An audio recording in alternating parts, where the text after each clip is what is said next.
আসসালামু আলাইকুম, সবাই কেমন আছেন? আশা করি ভালো আছেন। আমি আলহামদুলিল্লাহ ভালো আছি।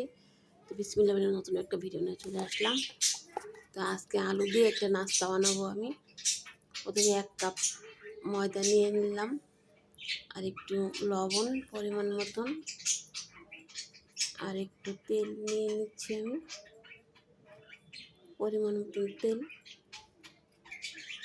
তারপর তেল দিয়ে এখন আমি ভালো করে ময়দাটাকে আমি মেখে নেব।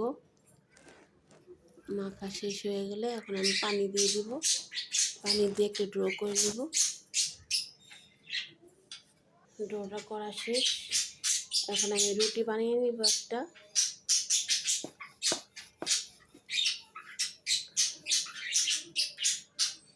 বড় করে একটা রুটি বানিয়ে নিব। বড় করে রুটি বানানো শেষ।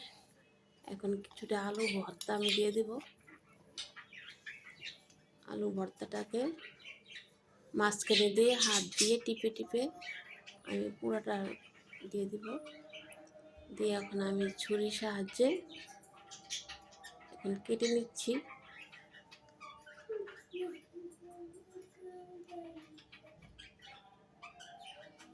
চার ভাগ করলাম এখন আমি। তারপরে আবার ছোট ছোট করে 4 ভাগের মাঝখানে আবার একটা করে কাটা দিব।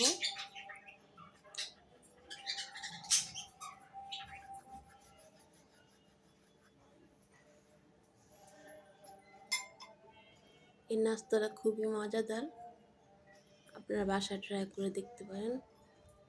এখন আমি আস্তে আস্তে উল্টিয়ে দিব। হাতের সাহায্যে এভাবে একটু উল্টে উল্টে একটা রোলের মতন বানিয়ে নিব আমি। এই দেখুন কত সুন্দর হয়েছে একটা রোলের মতন।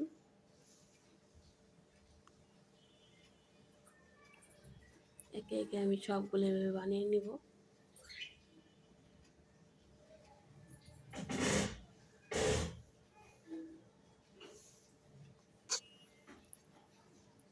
আমার সবগুলো বানানো শেষ।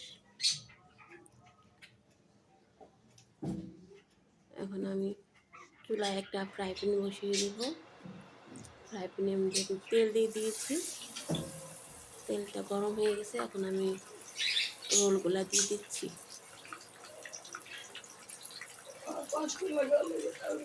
একে একে রোলগুলো আমি সবগুলো দিয়ে দিচ্ছি।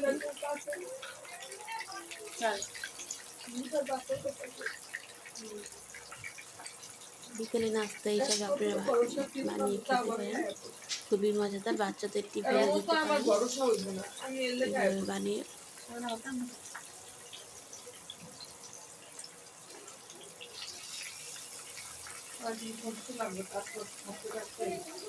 ও যদি এরকম মানুষ হয় তাইলে তো বিয়ে করবো না। বিয়ে যদি কইরাও থাকে বা বিয়ে নাও করে, বিয়ে করে না তো ও অপেক্ষা করবো যে আমি দেই 5-6 মাস দেই, কত দূরে যায় হয়তো ঋণ ফিন দেওয়ার লেগে চেষ্টা করতে আছে কি